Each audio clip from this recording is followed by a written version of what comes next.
Hi, welcome to another episode of Behind the Build.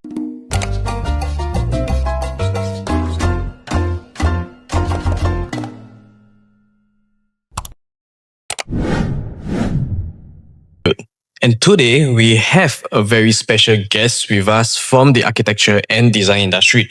So a little introduction of our guest. He has a bachelor degree from the University of Florida, USA, a founder and principal designer of Rajesh Shah Associates, second term executive board member of International Federation of Interior Architects and Designers.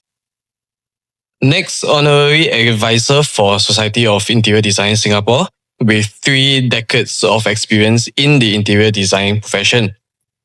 He sees himself as a workspace solution specialist specializing in commercial and corporate interiors. In 2008, he chaired the Asia Pacific Space Designers Alliance General Assembly and Convention held in Singapore, which are meaningful events to engage with regional counterparts of the industry. He was conferred elder status by APSDA in October 2023. Over the years, he has channeled his efforts to improve the standards of the interior design industry and community by offering his time and availability, be it locally, regionally, or internationally. And that's why he is here today with us. He is none other than the one and only Rajesh Shah.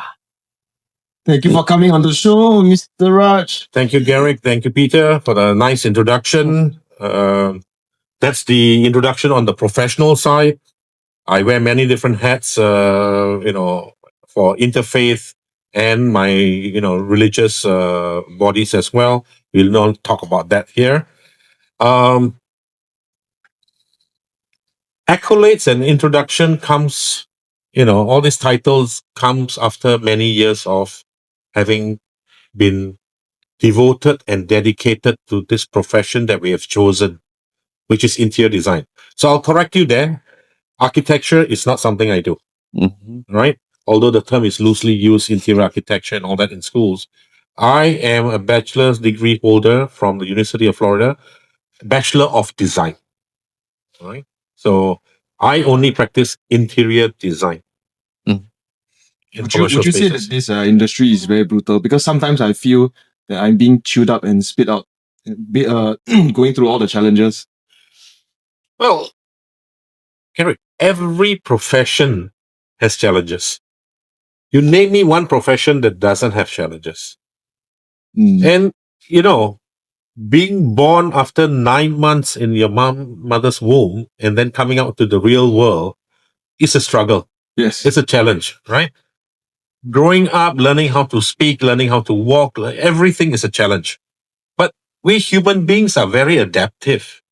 We were designed that way, right? So we can take on the challenges as long as we have the right mindset, right? So yes, the design industry may seem brutal. Then it's a constant reminder to us that we have to stand up for what we believe is right, what we believe should be the correct way, and not give in to a lot of pressure from external sources. And I always tell people, I said, look, I continue to educate the clients, the end users, every single day. Everyone has a misconception of what a practice of interior design is.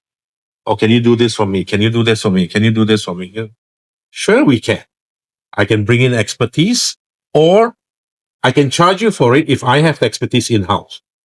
But it's not for free, right? So the challenges are there, but I think the idea is to educate and nicely explain to the clients and set the expectations up front. Don't always, later then I tell him, then that doesn't work. So be very honest, be diplomatic though. It cannot be rude. Yes. Right? If you don't like something, you come back and you have a powwow and, share it with your spouse, share it with your friends, share it with your children or whatever it is and get it out of the system. But when you talk to a client, it should be nothing but professional. Just had one of those last night. Huh? After coming back from site. So I had one of those powwow with my with my project stakeholders. Yeah. It's always a challenge because they have different pressures that we may not be aware of. But we need to train them slow by slow as to how to express those challenges to us so that we are aware of those challenges and we work within that limitation, right? Mm. I give you an example. Although I do a lot of corporate work, occasionally I do a residence for a friend's friend, whatever. And I say, okay, fine.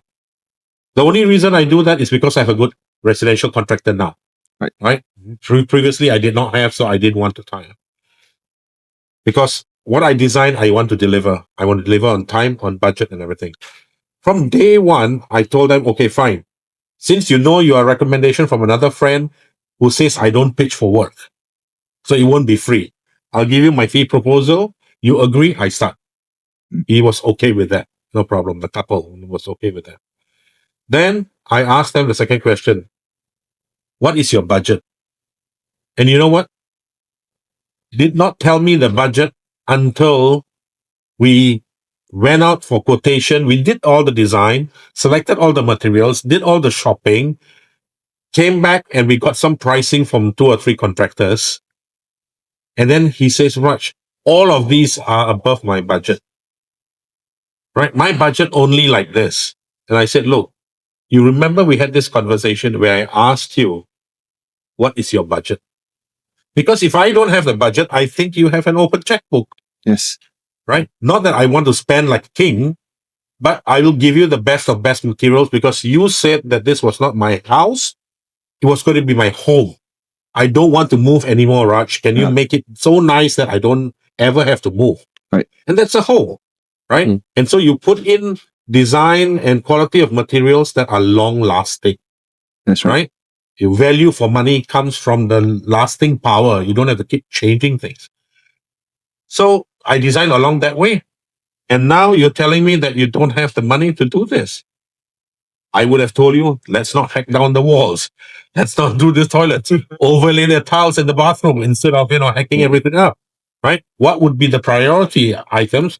And we do that. You have a roof terrace. You want to build a structure up there. I would say, don't do.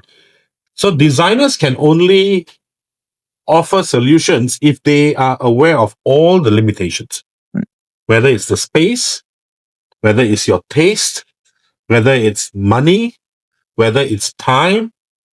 These all play into what we, like the orchestra master, can come back with a proper symphony only if we are having all parts of the score, right? The musical score. One part wrong, it won't be a song anymore. It won't be a melody. So, Mr. Raj, my question on the other side of the coin, right? What are the challenges you face when your client has an open checkbook? I'm sure there's a different set of problems. Okay.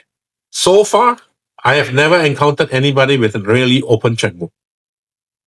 There are issues with open checkbook also. So it's not my experience, but I'll give you an experience of my contractor friend who I've known for the last 28, 30 years, right? And he used to do work for Saudi, in Saudi Arabia. So for some of the sheikhs and all that type of thing. He would bring his carpenter team, M&E team, whatever, he would be doing work. And you know what the funny thing is? Even with the open checkbook, the sheikh goes overseas on his private jet. He sees something, comes back and says, architect, change everything. The carpenter has spent the last 3 months, 4 months, 6 months, cutting the wood, shaping the thing, everything, and building up a nice interior, let's say French style. Yeah. Then suddenly come back, I want Scandinavian. Then suddenly come back, I want this. And got to a point where they walked away from the job and said, sorry, Sheikh, we cannot do anymore. Even though you can pay, and yes, it's money for us, it breaks our heart to put in the hard work and then have to throw it away. This wastage is also not good in terms of mental health for my carpenters and my workers. You build and you tap, you build and you tap. This is not an exhibition. So that is where I would say that even an open checkbook doesn't necessarily mean that designers can do well, right? Can you imagine the designer or architect having to go back to the drawing board and come up with another concept? Yes, you're getting paid, but designers intrinsically are passionate people who want to see their baby develop, into a proper child and an adult, right? So when you finish and you want the client to be happy with the project, then go away for a little while and then come back again when there's something more. That's the idea. But you don't want the baby to always be aborted, right? To use that analogy. Yes. So open checkbook, not a good idea. The best idea is always to have an idea of what you want to do, a budget. Then the designer can help, or architect or whoever the consultant is can help you and fit in and say, hey, will this work? Will this work? Will this work? How much you can do for this budget? And if you have a little bit extra, maybe later on we'll do something. Yeah, I think from your experience, I do have an encounter that is also similar to your story. Yeah. So the client didn't give me a budget as well, and most importantly because they didn't know whether to use their landed property as a forever home or after 5 years, after 10 years, move out. So I did tell them, I said, you have to let me know, because if this is your forever home, and if you guys love nature, love plants, right, yeah, I have a solution for you, which is to turn the terrace house into an open concept, sort of bringing in nature into the house. Correct. So there will be a lot of things under A&A that I could have done, or what I proposed in terms of the quotation and the whole design package. Then obviously the budget went all the way up to 500 over 1,000 for an A&A. And I did tell the client, I said, this quotation or this BQ that I'm giving you is based off that I'm assuming it's going to be a forever home. Then if it's going to be just a 5 or 10 years or maybe somewhere in between, right, yeah, then obviously I know that if your budget is maybe say only 100 plus or 200,000, then the things that I'm going to do for you will obviously be very, very minimal and just for you to live within that 5 years. Yeah. Yeah, but at the end of the day, they just didn't see the point and they didn't follow through. Yeah. So to add to your point there, I think the general fear, and this is again because of lack of publicity or lack of sharing or lack of proper guidelines or an understanding of what a budget is, right? The client always feels that if I tell you the budget, you will, even if you don't have to, you will maximize the budget. Not necessarily, right? Not necessarily. So that's why I always tell client, I said, budget is like a shopping list. It's all broken down, right? So for example, if you think that you want to give your staff better chairs because it helps their health and, whatever not, and better tables, then we save money on something else, right? Don't do a lot of glass, maybe, cut down on something else. We can compromise elsewhere, but, that's the budget. If you say that, everything needs to be cheapest, then you don't need a budget. You just go to any other place, even go to JB or come to, this type of industrial areas here and go select the cheapest items, right? And that's not what you call a proper project management with a budget and everything. Budget should allow you to spend more somewhere, spend less somewhere. At the end of the day, you are within a certain figure that you can afford to spend. I think that's the important thing, right? Like a lot of people, like you mentioned, they think that we will maximize everything. But personally, right, if I can manage all your needs within your budget, it makes me feel happy as well. Like, hey, the left side tallies to the right side, and hey, I managed to do some magic. And thank you, please recommend me to your friends, right? Yes. But, that's also where what I do for my commercial clients is always what I estimated. And I used to be able to do very accurate estimations, to within 0.5% of the final, right? Because you already know what they want and we go according to that. Then I would do what has been awarded, what has been Realized. built, what is the final. And then we see what is the start and the end number. And, if we've added items, VOs and all that, of course, there's a little bit difference, but the original items generally come up to be okay, right? So clients are afraid to share budget specifically because they think you're going to spend it all. Plus, when it comes to like a design and build, they probably think that if this guy maximizes, he either takes more fees or he takes a more cut or whatever it is, right? But if you are going with fixed fees, then the first thing that comes out of the budget is your fee.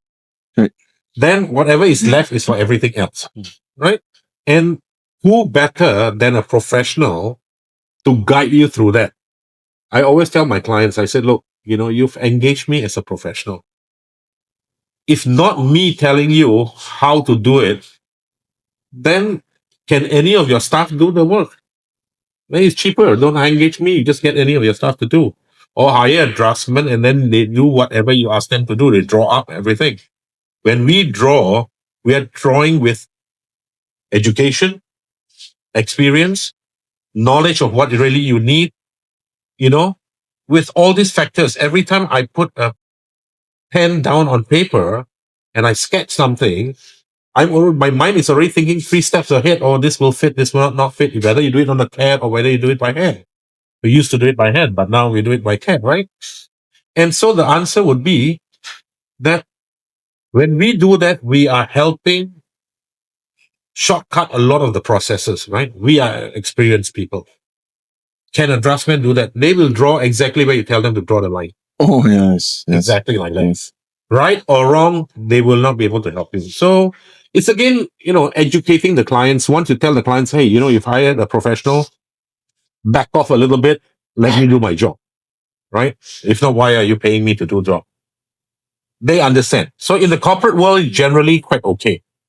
Residential is a little bit more personal, so it becomes, they still don't quite get it. Yeah, I think Which is okay. We teach people along the way, they will learn. Right? Yeah, because I think you mentioned for residential it can get a bit tricky, especially in terms of the design fee aspect. Because to add on to the previous project that I mentioned okay, 30, let's say for example, I put it out there, I told the client, I said, I'm not gonna charge you anything extra. If your entire renovation budget goes up all the way to 300,000, 500,000, 600,000, my fee 30,000 is fixed because I am coming in as a consultant. Correct. But for that specific project, it was because of the fact that they saw, I'm going to pay you 30,000 for whether it's 150 or whether it's a 500,000. Yeah. So percentage wise, it becomes a very big percent to a very low percent if I spend more. I have come across That's a this different mentality. before in a sense of do you want me to give you a lump sum or I do a cost plus, as a friend, 10% lah, right? As a profit. Oh, we rather the lump sum. I'm like, oh, why? I think it's more open this way. I'm like, how on earth is it more open than me telling you how much I want to do a cost plus? Yeah. Right. So, in the corporate world, there are clients who also come back and say, hey, why are you charging per square foot? Why not by percentage? Why not by this other method? My quotations or my letter of appointments now come with an appendix where I have kind of already determined what fee I would need for the amount of work and the time that I'm going to be spending on this project, right? Agak-agak like estimation. I work it out per square foot. How much? Design, project management, because I do project management for them as well, right? On my projects. So how much? Then by percentage. So by percentage, I have to go by an estimated percentage of overall construction costs. So I say, okay, grade A office, currently the market rate is like this. You go high, it's like this, low is like that. Average out, this is the price. Then you don't want, never mind, the number of months I have to spend. Right. So if I have to spend 6 months, 3 months designing, 3 months on site, 3 months designing, higher fees, 3 months on site is just the supervising, it'll be lower fees. All three come out to be the same figure, roughly. So I said, you want to pull your ear this way or this way, it's up to you. But the figure is something that I can survive with. I'm not making I'm not going to get rich with this, right? A lot of us do this for passion. And so we're not going to get rich, but it is for my effort and time that I need to recover.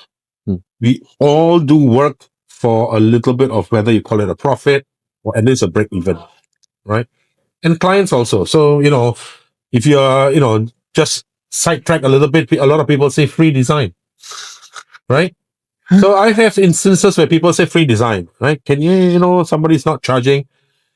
I have three very, very, simple guides that I give younger designers. First of all, hello, Raj, that guy doing for free. Okay, client, okay, can, never mind. You put down the phone because the free guy will run away. Or if it's free, can you please take the design, pass it to me? I'll do the construction. I make 20%. Instead of 2%, 5%. Yeah, that's design, right. That's right. Then he says, oh, the other guy, this fee, that fee. No problem. You better secure that guy. My fee is this. Or secure the lower guy. Because once they find out how much they have to really do, I'm a repeat customer, so I know how much, Once they find out, they will raise their fee. So you better go and secure them first. Third one, they say, Raj, So I give you an example. There was somebody at the Shenton Way area. I was doing some A&A for them. I gave them my fee. They said, Raj, this is too much. So I said, okay, never mind. Your parking and food in town area is very expensive. I won't go out of pocket for that. You just pay me for this. My fee is free. Then they say, no. Okay. And the last one, I tell them, you show me one invoice that you sold something to your customer for free. My design fee is free. Would you do that? Would you put your neck out and sell something to your customer for free? Would your bosses or your shareholders agree to that? They won't, right? There's a cost to everything. Same, please respect and give me my fee. That are the ways I think younger designers need to be a little bit more adept in answering these questions. If it's like this, then answer this. If it's like this, then answer this. I'm telling you from experience. We've lost a lot of jobs because we say this, where clients don't like the honesty.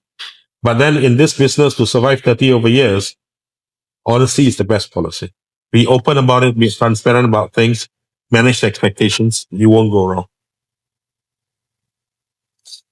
Okay, so apart from all these experiences that you have gone through, what made you love design so much? Good question. If I tell you this, you won't believe it. I was an average student in school. Managed to get to Temasek JC, barely, right? And then it was A levels, and I didn't do quite well for my A levels, and I had to go and do army and whatever, right?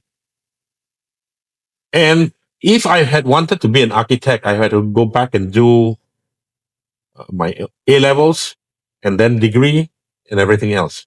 But I was always interested in drawing and a little bit of this type of technical architecture, design type of thing, because my dad was in the business. He was not a designer, but he was buying and selling interior products, like carpets. The first wall-to-wall carpet for Hyatt Hotel, he brought it in to Singapore.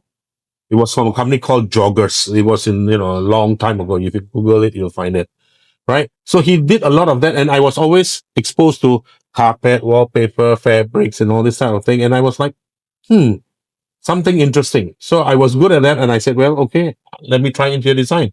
I didn't do well for my A levels, finished my army, went to work for a systems furniture company, and I saw a architect, designer of another nationality who was drawing by hand everything. And I said, I want to do this. I was a salesperson. So I told my dad, I think I better do some further education. I did some research. It was either UK or US. I had uncles in the US. The right idea was to then just go to the US. But I stayed closer to my uncles for 2 years. Then I moved to University of Florida, graduated with a 4-year, Bachelor's of Design degree after 4 years. I worked there for 2 years to get experience. And then I came back. So that was my journey. Not doing well for A levels made me an interior designer instead of an architect. Right? That is the journey. And coming back to Singapore was a totally different experience. Working in the US, where you are treated as professionals, and coming back to Singapore where you're just somebody else who does some work. Who didn't study well enough. Who didn't study well enough. Not well enough to be an architect. But it's a different, It's a different profession, different industry altogether. Yeah, it's a different preference, right? It's all subset of the built environment. Whether you become an engineer, whether you become an architect, whether structural, whether it's IV, they're all to develop and build spaces for humans to live in, play in, reside in, or work in, right? So from Florida to Singapore, how similar or different are the design practices respectively? Um, Practices wise, I think Singapore in those days wasn't as developed. When I first came back and I interviewed with a couple of people, the first thing I still remember this is a company called Checks and Johnson. It's not around anymore, but it was having an office in Singapore but doing regional work. And I still remember this interviewer asking me, this lady, says, Raj, why did you come back to Singapore? There's no opportunities for interior designers in Singapore. Design in Singapore is Free. not free. It's just non-existent. It's like, blah, why did you come back? I said, well, I am the eldest son, Indian family. If I don't come back, my brother doesn't get married, my sister doesn't get married, I have to come back and take care of the family, right? So, okay, whatever reason, I came back. And I did find work, right? But that was the start thing. In those days, it wasn't so developed. The only design schools you kind of had was Baharudin, that is now ITE. Right. Right? So Baharudin, or I think it's ITE or Temasek. I think ITE, if I'm not wrong. It may be Temasek. You guys, do your research. I know it transformed. So the vocational school transformed to a proper school that teaches design. I did my basic design work. Started from a small place called Palin Art School.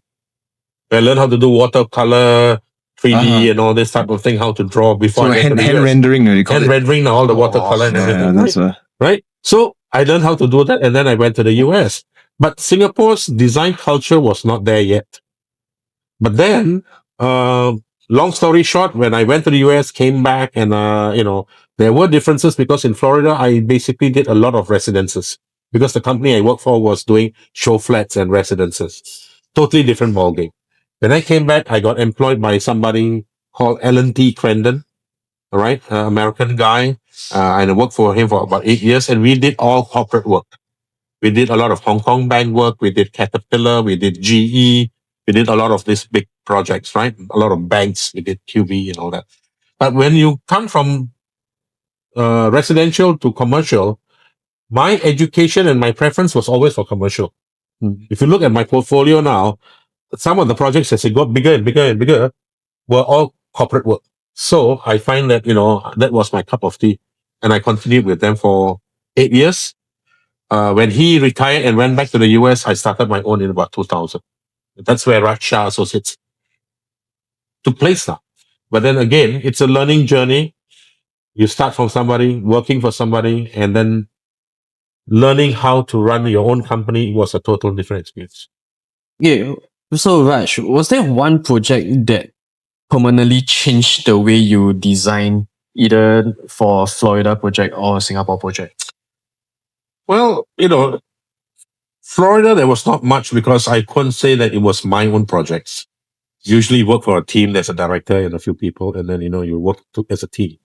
And I was still learning. It was my first 2 years after graduation. But coming back to Singapore, when I first started with L&D Crandon, the very first major project that I was put on was a project called Caterpillar. The excavation company, Oh, yes. right? American excavation company. And we were tasked to do the ID for their 75,000 or 60,000 square feet buildings along AYE. It's called Tractor Road, but it's along AYE, right? So our first step into Caterpillar was there, where the building was not up yet. We were starting to develop the ID, but the architecture was kind of done already, right? So it was an office building with a warehouse. So that was Caterpillar. And I was the only one working on it with my boss. Right. Because there are different designers and they work on different projects. Some work on GE, some work on something else. I was working on Caterpillar. And I worked with Caterpillar from 93 to 2016. Right? And we even got involved in their second building where we started building or designing from inside out rather than outside in. All the problems that we had learned from the not so good architecture, the issues, right? From 7 Tractor Road, we transformed them into 14 Tractor Road. Right? So 14 Tractor Road was designed in such a way that the columns were 8.4 meters on center, 12 tiles, ceiling tiles, 600 by 600. And I told the architect, can we work with 8.4 and any multiple, if you need to space it out more, any multiple of 600? I want my ceiling tile to line up with the center of the column. I want the mullions to line up with the center of the column. I don't want to do this stupid dog legs, which I had to do with 7 Tractor Road, where the column is either half in this person's room or that person's room or entirely in one person's room, right? And I want it to be on such a nice grid that I can anytime take down 2 officers and put in, 8 workstations, or I can do vice versa, right? And we did a double donut type of thing, centralized core, main circulation, workstations, then a secondary circulation from the workstations to the office. And it was so efficient that the client had minimal cost in terms of tearing down or putting up things. Right. Even workstations where their supervisor stations last time were so big compared to the staff that every time you promoted somebody from a supervisor, staff to supervisor, I would lose 2 headcounts. Right. Because I have a cluster of 4, then 1 supervisor and 1 staff, then I lose these 2 people. I got to relocate them somewhere. So when I designed the new one, I did it where it's always, if you promote 1 guy, only 1 guy goes out. So this double place, 2 seats become 1 seat for the supervisor, and the front 2 seats still remain. So the modular systems furniture was also designed in such a way I move the center panel to the end and reconfigure, and I don't have to move a footprint at all, right? So these are things that we learned, and I had a lot of fun working with the architect because he was also a younger person working on the job. And I still remember, after site meetings, spending 5 hours until 11 o'clock going through details, right? So it was kind of very custom design, and it's still a very beautiful building. So Caterpillar is something that I remember. And the reason I also remember Caterpillar is because when I was first doing the first building, there was a gentleman who was a HR manager. He left and he moved to FNN. He called me in to kind of help. Didn't work out. He moved to Seagram's, called me in to kind of help. Didn't work out. Then he moved to a company called Worldwide Shipping. And then he called me in because he told the chairman, I bring in somebody, but you must listen to him. If you don't listen to him, no point bringing him in. He will give you solution. He will tell you honestly what can done. From there, that Worldwide Shipping is now BW. I've been doing their work from the year 2000 to now. So this is where you can see Caterpillar did a good job. The HR manager was so pleased that everywhere he went, he called me back in. And sometimes it works, sometimes it doesn't work. And I got my foot into BW or Worldwide. We did their Hill Street office. We moved them to MBC in 2010. And, we've been doing all their work since then, right? So those are the important expectations. Be honest, and the client must be happy with you at the end of the day. So somehow you managed to catch one unicorn and many unicorns after that, because it's a dream, right? To work from the inside out rather than the outside in. Yes. And it takes a certain level of collaboration, humility, in fact, from the architect itself and from the client. And I'm sure after you did 14, they are also very clear about, hey, we spend less money making changes this time around. I'm sure they feel it. Yeah. People who were there, the facilities people kind of, appreciate that. The managers and all appreciate that. HQ would probably not care because it's the budget comes up from the departments and all that. But that's okay. As long as the people on the ground appreciate that the turnaround time for conversion of something to something or whatever it is, tear down something, put up something is faster, don't have to change sprinklers and all that. my job done, right? So client happy, I'm happy. I've seen some shipping companies, the interior design is, I'm sure they always have the budget for it at the front reception area, meeting room. But you go to the dog pen, usually it's So you see, when it comes, depends on the company, right? I mean, if you talk about bank, the front office is always beautiful. The back office doesn't have to be, but it shouldn't be, very bad either. But it doesn't have to be because it's not public facing. yes. So design is always like that. What is public facing? What is not public facing? What is more for work? What is for whatever? If it was so beautiful, people will be just admiring the space and not work, right? So, but Caterpillar on to worldwide, which is now BW, and catching the unicorns again is a matter of luck as well. I think in design, I would have to qualify that there is no special marketing, whether you say it's social media, whether you talk about other things, a lot of networking. When the time is right, it clicks, it clicks. If it doesn't click, it doesn't click. I've done work in Vietnam. I've done work in China. And oftentimes it's like this, we are not the ones that they really want, but then they come to us when we prove to them that we know what we're talking about, then they engage us. At the end of the day, they become very happy, right? So aim is to be passionate, and client should be happy, but not overly happy, where he saves a lot of money, but then we are not doing our job, right? Proper spend for what you get proper. Right? Like I said, one of my clients has always told me, right?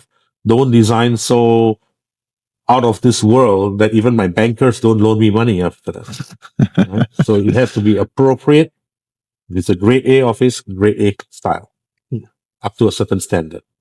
So thank you so much, Raj, for joining us for this week's episode Thank of you. Behind the Build. And we hope to have you again on another one of our episodes in the future. Sure. Most welcome. I'll be happy to. Yes. So if you like what we have done today, please give us a like, share, follow. We will leave Raj's details also in the description, and you can follow him on LinkedIn. Reach out to him for teh tarik and kopi. Yeah, but you all will pay for the teh tarik. No, it's okay. I'm always, teh tarik is no big deal. Special note, 3 p.m. samosa. Right? Thank you, Raj. Thank you. Thank you so much. Thank you so much. Thank you for coming. Thanks, Peter. Thank you. Thank you.